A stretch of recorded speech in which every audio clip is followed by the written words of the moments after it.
Hi, and welcome back to another episode of Financially Forever After. We are your hosts, Lindsey and Brett, the moneymaker, Shunkweiler. Here to give you some relationship tips and advice, as well as some Financial tips, tricks, things Tips. on how to save some money. All about the money. learning about finance for the layman, which is moi. But we have another financial expert in our midst today. Hello. Tell us a little bit about yourself. Who are you? Hi, I'm Carina Smouse, and I'm a financial advisor here with Shunkweiler Financial. Woo. And I've been with the company for about 4 years now, and I love what I do. Good answer. Good answer. Your boss is amazing. I might say that. I mean, he's all right. And tell us a little bit about yourself outside of the office. What do you like to do? Well, I'm kind of simple. Yeah. I'm kind of a homebody. I have my new 10-month-old puppy that keeps me. Newborn, isn't it? Yes. Yeah. Yeah. See, it's a boy or girl? A girl. Is she getting up at night still, or are you sleeping through the night? Well, sometimes. Sometimes. When she wants to start barking and she hears things Of course. Does she sleep in a crate or in your bed? in my bed. That's a debate we should have in future episodes. Dog in the bed or in the kennel? Does she tore anything up yet? Oh, yeah. Oh, yeah. Her dog bed in her kennel, Oh, see, she wants to sleep with you. That's why she tore it up. I guess. Or she just gets bored at being home in the kennel during the day. All day. Yes. Makes sense. I mean, I wouldn't want to be in a kennel all day either. It's like a little playpen thing. No, that's I feel bad for her. Yesterday, she got the treat of walking around Pioneers Park after the vet, so she was very happy. She's rewarded. Didn't you get her trained here these last week or two? So I am getting her trained on Thursday. She's going to go away for 2 weeks. Oh, they take her away? Oh, okay. So hopefully she comes back a whole new dog. Intense, like puppy. I love her. Love her more. Yeah. She gets back. Exactly. That's kind of nice though. Someone else will do it, and then you're like, "Oh, my dog." I mean, it's not cheap, but I think it'll be, hopefully, Yeah. fingers crossed, worth it. Remind me what kind of dog, and tell the listeners too. Look, She is a Doberman. Doberman. Yeah, is she a full size Yes. Doberman? Yeah, not a little No. pinch. No. Okay. So she is very strong. Yeah, she'll be 90 pounds. Is that what they? My last one was, I think, 75. So Oh my goodness. still though, they're like muscle. And they think they're lap dogs. Yes. All right. It's usually the big dogs that do. They're like, let me cross your lap. That's exciting. So that's excitement happening in your life. So will this dog get to then be out during the day? Is that the thing that they teach you or what? Or do they still got a crate? I think I'll probably crate her until she gets just a little bit older. And then, like my last one, about 2, I let her start being out during the day. That sounds about right. I think Honey was about the same. I think she was maybe a year and a half, but they got to be trustworthy. You can't let them be eating My couch. tearing into your couch, tearing up the wall. I mean, some dogs get bored at home, even being loose. Yes. It reminds me of that movie. Do you guys remember the movie Turner and Hooch with Tom Hanks? He was think I've ever seen one. and the dog witnessed a murder. He had to take him home with him, and he's trying to Uber dog, and he ate his chairs in his car. He ate it. Well, He ate the headrest, the last seatbelt. last dog ate a money belt that had $1,000. So yeah, that's an expensive. That is expensive. mission. Were they able to touch on money at all? No, you didn't. Well, there was I think 300 that was tore up Okay. that she didn't eat.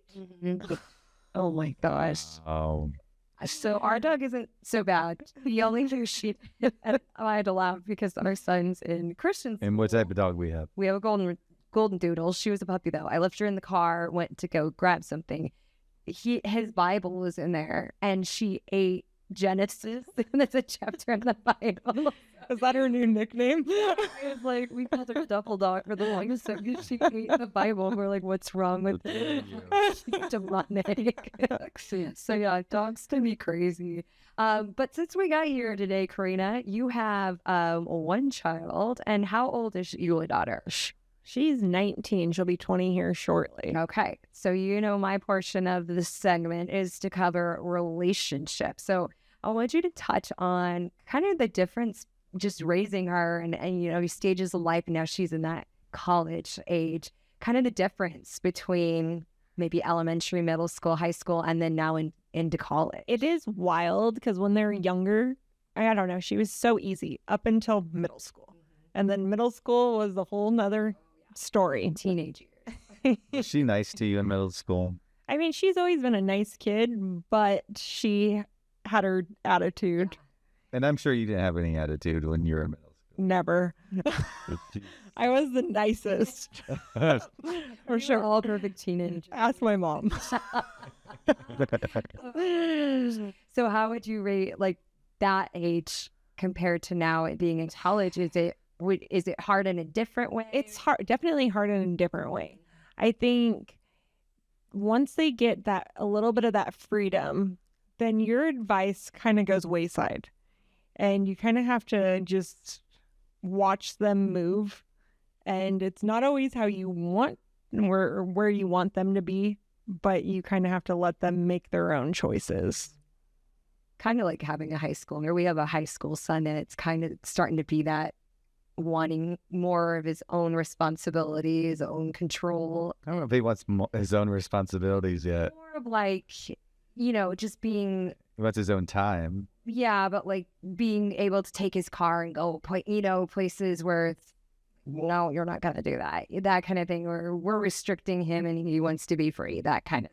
And they want the independence. I shouldn't say responsibility, but we're the independence. Well, I think as being a parent, you always just worry. Mm-hmm. So even when they're at that age and in college, you're just a little worried, like, okay, are you making the right financial decisions? Are you making the right choices in life? Mm-hmm. But like the financial piece is hard because I mean, it's expensive now. It's probably worse for them than even when we were that age.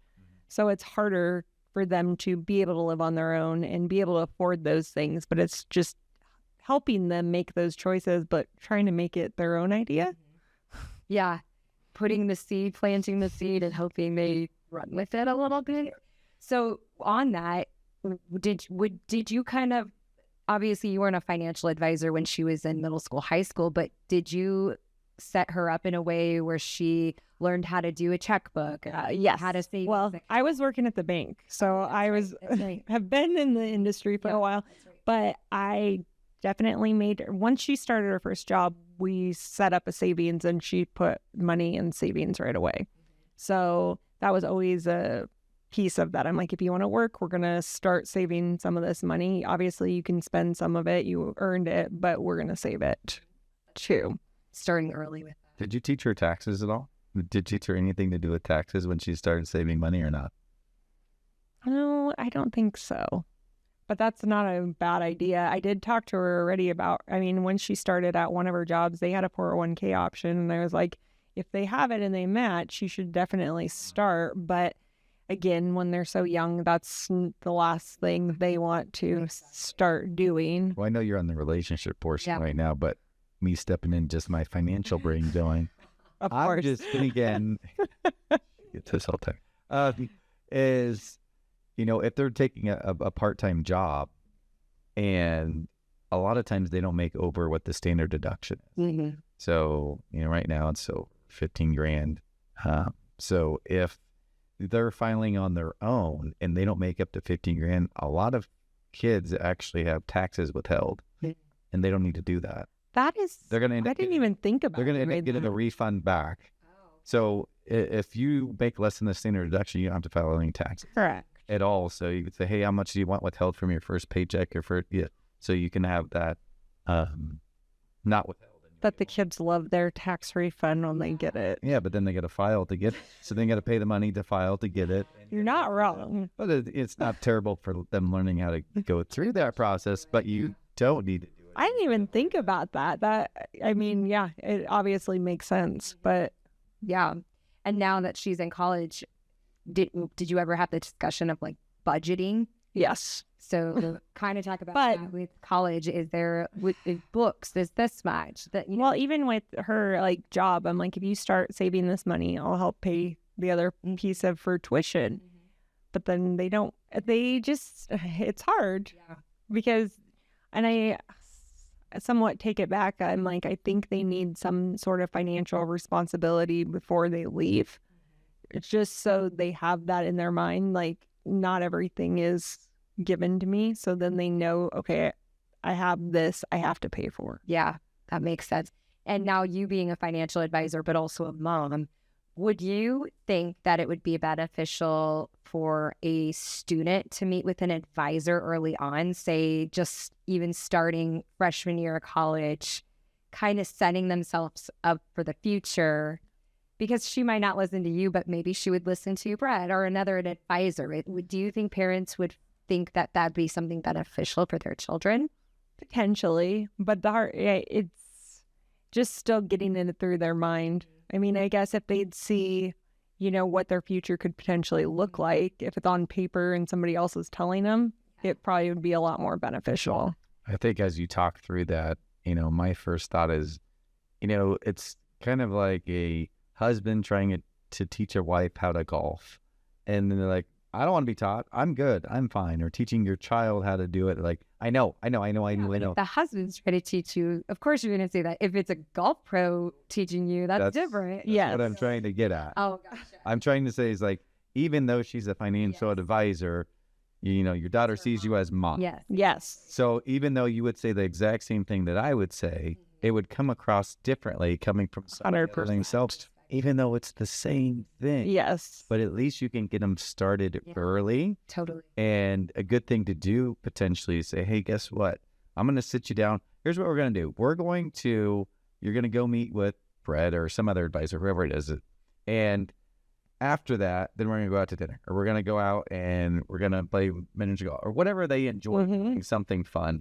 But I just want you to sit through this 30 minutes and just talk about this. And then you could say, hey, here is the value. If you put away $100 a month into a Roth IRA through at 7% return per year up to age 60, it's worth $1.2 million. I'm just making numbers up here to show them the compound effect of starting early, and then say, all right, well, if you waited till you're 40 to do this, now you're going to have to be putting a lot more money. So something of that I see might be good from in the parent relationship, but also the financial aspect. Totally. That even though it's mom, the financial advisor, they don't look at you as 100%. and it's just sometimes better coming from someone else.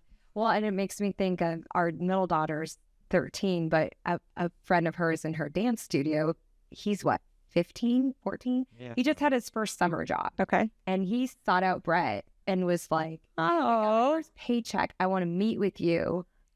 And it was so cute and so cool, though, because he lives with his grandparents, but he was wanting to learn. And Brett set him up with did you have a money market?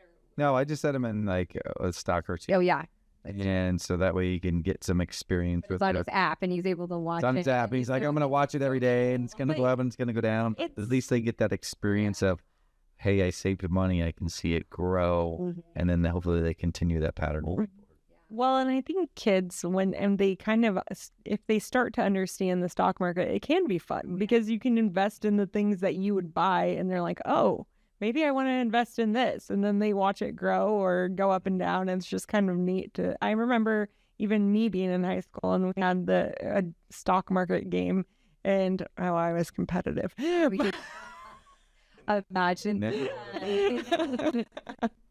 That is cool. But it's different when it's at your own money as opposed to that one. Yes. It's not real money, so it doesn't matter as much. So when it's your own money, you have a little more skin in the Yes, 100. Wanting it. Well, you're kind of gambling at that point. Yeah, exactly. It's educated gambling. Yeah. Anything else you would give advice maybe to other listeners out there who might be in similar stages of life as you are not quite there. Maybe they have high schoolers, they're going to soon to be college. I'd say just ask questions and listen and maybe not preach as much. But I guess that's where I could say I've learned the most, because sometimes I'm like, it coming from a place of love, you care about them and you want them to do the best, but preaching doesn't get the point across.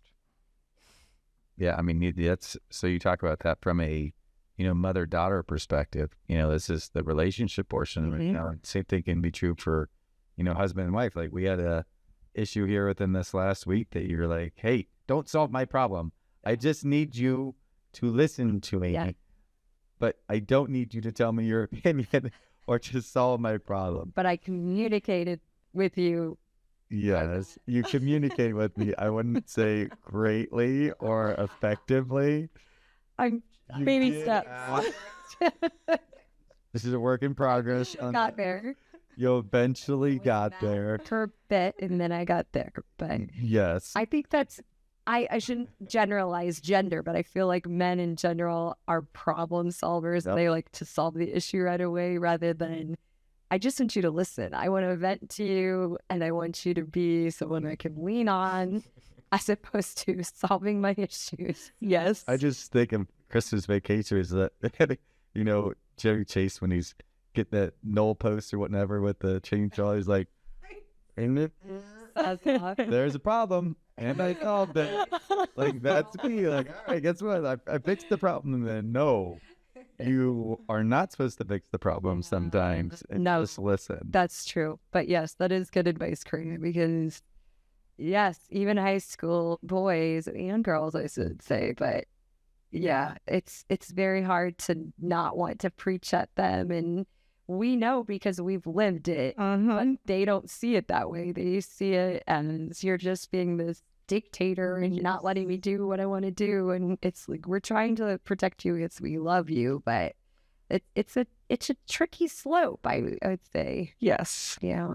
It's interesting. I've asked clients, I'm like, so what age is it where you start becoming friends with your kid? Yeah. I didn't say because I'm dying. They're like, oh, I would say around their mid-20s once they're kind of, I mean, it just takes growing up. But I think of myself and I'm like, yeah, I probably didn't start listening to my parents, like taking their advice fully until I was around that age too. Because I don't know. And your brain's developing. I mean, But do you think it's when you start having kids? Now, I'm not saying that's for everybody, but that might be because they can relate to you really well. we were a lot. Yeah. I mean, we were on like 20. I was 25 when I had Brett, our oldest. And yeah, I would say because you really need your parents at that point. It's new for you as a new parent. So sometimes you want to parents and get advice and have them help you because you're freaking out. Yep. You win. So yeah, it's a whole new world. Yes. I would say when you have kids, that probably, but everybody has them at different stages. So you just never know. You could have your kids in their 30s. You could have your kids early teens, early 20s, 40s. 40s. Yeah. So, well, great. That's some good stuff. So let's go ahead and cover our finance stuff now. Kind of touched a little bit on We finance. talked a lot of finance in that. Look at that. We kind of integrated a little bit. We like to. Well, they kind of go one in one though. Yeah, we can. Yeah. And we've talked about that before. A lot of divorces, which is relationship finance, can be a big factor in a lot of why relationships crumble, obviously. So what do you got for finance stuff? What do you want to cover? Well, since we have our guest star on here today, I'm so Carina, do you have any stories that you would like to tell us about any financial situations that might have impacted you? Yeah. Oh, well, okay. So this one is a little tough, but kind of one of the main reasons I ended up getting or going kind of this route, or it kind of made me, and just inspired me, is I lost my dad. He was 56, and my parents did not necessarily do the financial stuff together. And my dad did not have a will. And so he was a farmer. And so the hard part was seeing my mom go through and have to deal with all the financial stuff all on her own. And she had no clue where to start.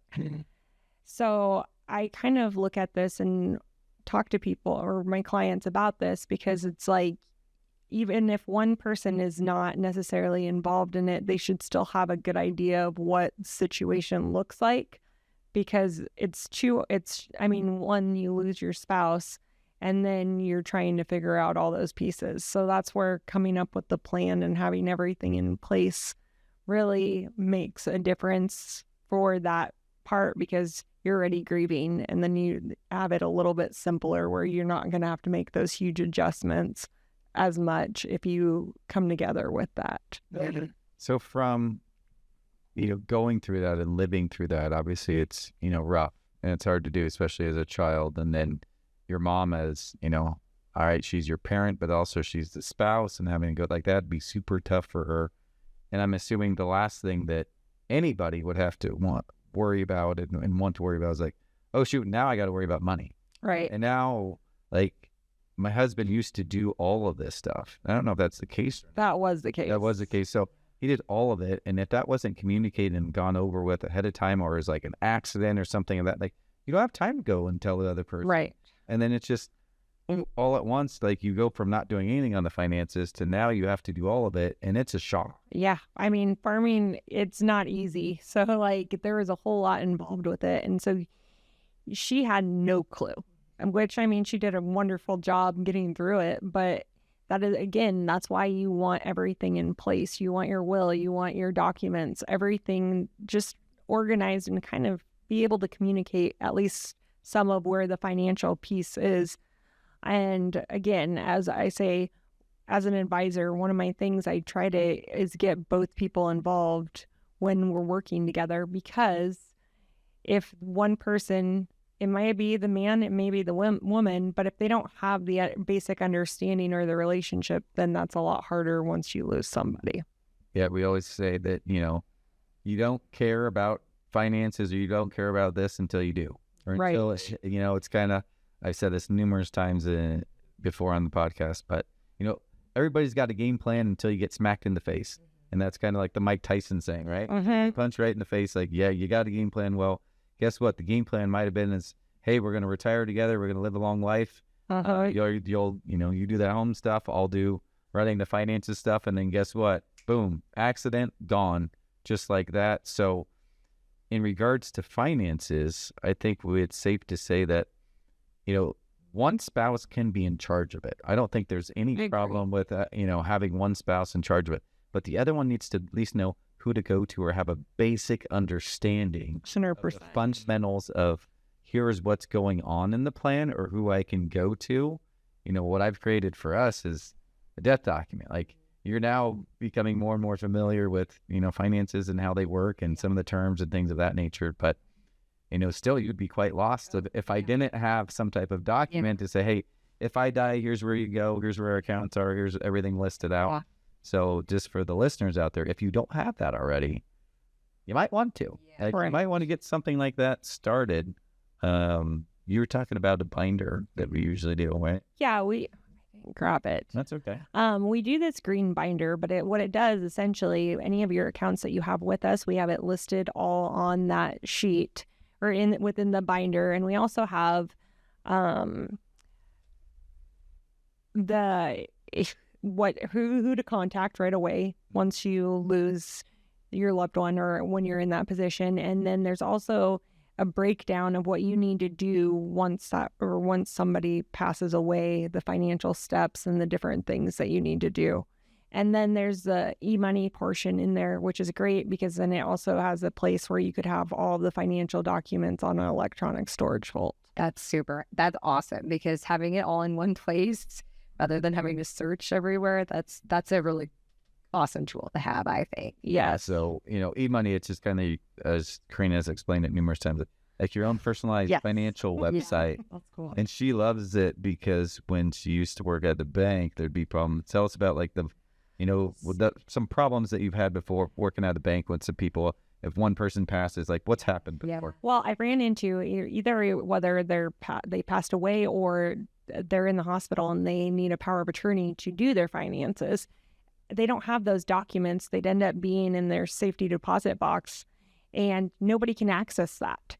well, so if you pass away too and your will's in your safety deposit box and you didn't put on your personal representative onto the box, they can't do their job while they're with it being in there. So it's made things really challenging at times. And I'm like, okay, I don't know. That would be hard. I don't know how to help you. How can I verify you're the person representing what's in the box? Well, I can't open the box because you can't. Yeah, Exactly. It's like it's probably a little problematic. a little problematic. So you got to think that's ahead of time. Ahead. And flip side, we covered this on a podcast prior to, but making sure your documents are up to date. Because what happened to somebody that they passed away and all their beneficiary? Oh, I mean, we've heard situations before that it's gone to like an ex-spouse. Yeah, that's right. Yeah. You know, It was like an ex-girlfriend from years prior. That never, Way got back married when and they had had kids, kids. and like, you know, when he started his job, they was girlfriends at the time, and he just never changed them. So Well, yeah. don't screw that up. But it happens, and that's good. That's why I like that folder. It's all gives you all that. Because like you said, the last thing you want to think about when you're grieving is having to figure out where to go and having it all there. That would be huge. One spot. Mm-hmm. Yep. Yeah. One less thing they have to hopefully worry about, which is good. Yes. So being a financial advisor, talk about a little bit the differences. Obviously, you're a female in a mostly male-dominated world. What's kind of the differences you feel as a female as advisor as opposed to like maybe your male counterparts? So definitely some of the older generation, it's interesting. Some of the males in the older generation just talk a little bit differently towards you. Not all of them. I'm not saying this as a general, but I'd say us, or as a female, at least for me, I'd say I'm a little more on the emotional side probably than what Brett would be. I would agree. I mean, that's the thing is, and I think that's there's nothing wrong with that. You know, she does a very good job connecting with anybody that she meets with, whether it be from the logical side or the emotional side. But for me, I'll say I'm pretty cut and dry. But, you know, one of the questions that we will ask, and Carina brought this up the other day to me, is, you know, when she was sitting down with a client, it was a great question, is let's just say the Tom and Sue. And Tom was the main one doing the finance, and he knew a ton, right? He knew a ton of stuff. And then she just flat out asked Sue, like, Sue, how would you feel if something happened to Tom? Would you feel good taking over everything and feel that you could do it all? And she was just like, no, like, and then you asked Tom, you're like, hey, Tom, do you feel good about her answer? And like, you know, and it's not that, you know, she needs to know all the ins and outs. Yeah. She's got to feel good and comfortable with what the game plan was set up. Exactly. And so she can understand the basic premise of that. So she does a really good job connecting on the emotional level. That's good. You know, I will ask Looking some of those emotional questions too, but I am definitely more logical. Like, you know, you're getting this, you could get this. Go Brady. That obviously seems It's the no ghost. you want your plan, but keep it. But if you want the good plan, you go with me. But your call, you know. I know what I do. So obviously you both probably had this happen, but for you specifically being a female, have you ever had to deal with widows, for instance, who maybe weren't set up and don't know anything about, you know, where the money was, or have you had to come across that? And if so, how did you handle it? I have, and it's just trying to re-explain why they're set up the way they are and where to, take from or what to do first on that situation. And just kind of, I guess the big thing though is they aren't probably as apt for the change of the, realistically, they say you shouldn't sell your house, 5 years after your spot, or like wait or a good amount of time before you make those big changes, because emotionally you're just not ready to do I would say we'll wait at least 3 to 6 months minimum, you know, maybe 6 months plus before you make some of those big decisions, unless you've been working with, you know, advisor or somebody for a period of time and you feel that comfort level. But if you're the widow and you've never done the finances and that wasn't your thing, like, you need to get acclimated to the new norm. And that takes a while because you got to grieve still. Yeah. Yep. Last thing they want to worry about. Yeah, that's good.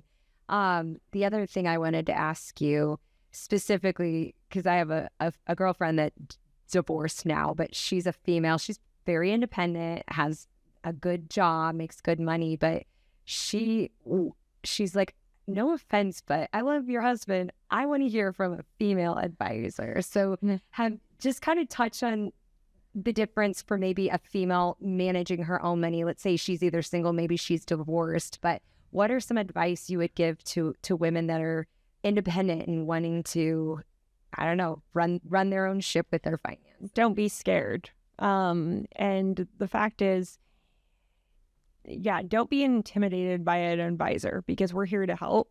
And it is, I mean, you're doing the right things. You're making those choices, but we want to make it better for you. And we're here to listen and make the situation work the best way we can. Awesome. Good answer. Any other things you have on the finance side for questions? No, but if they need other good answers, where would they go to find out some great answers to their question? What is our website? Financially for the number 4 everafters.com. You can go to the website, ask a question, leave a comment. We will answer it on the show here. Or if you want to apply for a 15-minute consultation with Carina or myself or Eric, you are welcome to do that on there. What else is on? We are also on social media. You can listen on Spotify and Apple.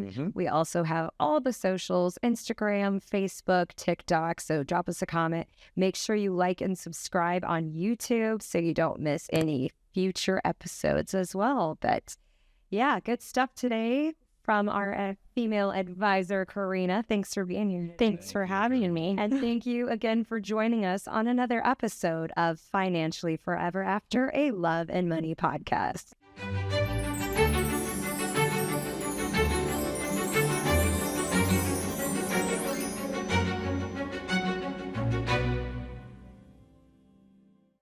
Securities offered through Great Point Capital, LLC, member SIPC. Insurance products are offered through the insurance business Acadia Life Insurance. Schunkweiler Financial is an investment advisory practice that offers products and services through AE Wealth Management, LLC, acronym AEWM, a registered investment advisor. AEWM does not offer insurance products. The insurance products offered by Acadia Life Insurance are not subject to investment advisor requirements. AEWM and Acadia Life Insurance are not affiliated companies. Investing involves risk, including the potential loss of principal. Any references to protection, safety, or lifetime income generally refer to fixed insurance products, never securities or investments. Insurance guarantees are backed by the financial strength and claims paying abilities of the issuing carrier. This podcast show is intended for informational purposes only. It is not intended to be used as the sole basis for financial decisions, nor should it be construed as advice designed to meet the particular needs of an individual's situation. Schunkweiler Financial is not permitted to offer, and no statement made during this show shall constitute tax or legal advice. Our firm is not affiliated with or endorsed by the U.S. government or any governmental agency. The information and opinions contained herein, provided by third parties, have been obtained from sources believed to be reliable, but accuracy and completeness cannot be guaranteed by Schunkweiler Financial.